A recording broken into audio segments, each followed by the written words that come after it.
बहुत समय पहले भारत के एक दूरस्थ क्षेत्र में एक मंदिर था जहां भिक्षु अपने जीवन को आध्यात्मिक उन्नति के लिए समर्पित करते थे।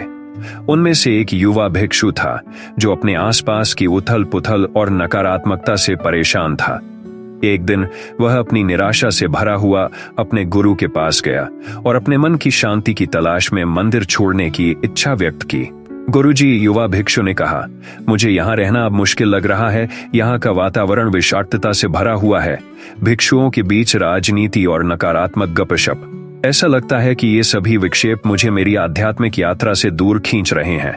गुरु, जो ज्ञान और असीम धैर्य से भरे हुए थे, ने ध्यान से भिक्षु की बात सुनी।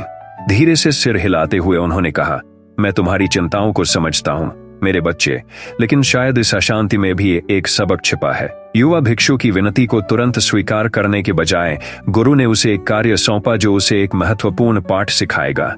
उन्होंने उसे एक चम्मच पानी दिया और निर्देश दिया कि वह बिना एक बूंद गिराए पूरे मठ का भ्रमण करे। युवा भिक्षु अपनी योग्यता साबित करने और अपने प्रस्थान को तेजी से पूरा करने के लिए इस चुनौती को दृढ़ संकल्प के साथ स्वीकार कर लिया।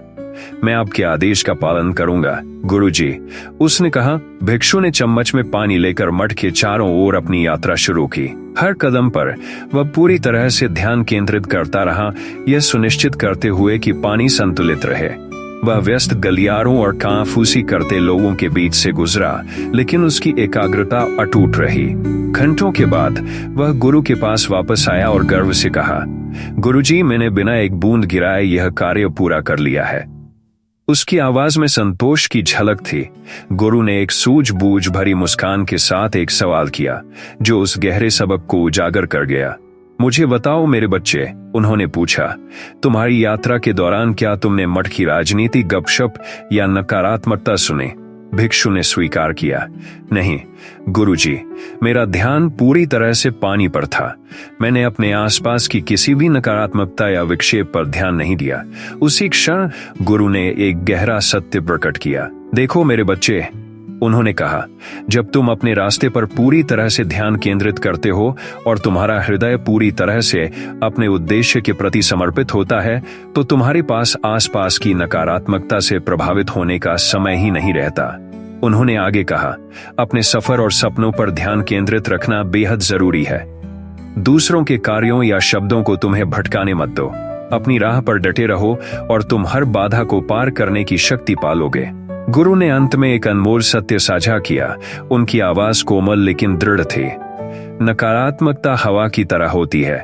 यह हमारे जीवन के हर कोने को छूती है, लेकिन यह केवल तभी विनाशकारी तूफान बनती है जब हम इसे अपनी ध्यान में लेते हैं। अपनी सोच को अच्छाई और सकारात्मकता पर केंद्रित रखो और तुम देखोगे कि तूफान के बीच भी शांति पाई जा सकती है। उन्होंने निष्कर्ष निकाला, भीतर की शांति और ताकत ही तुम्हारे सबसे कीमती खजाने हैं। खासकर नकारात्मकता का सामना करते समय सच्ची खुशी और संतोष भीतर से उत्पन्न होते हैं, न कि नकारात्मकता से भागने से। अपनी आंतरिक शांति को अपनाओ, धैर्यवान रहो और तुम किसी भी तूफान का सामना करने की ताकत पालोगे।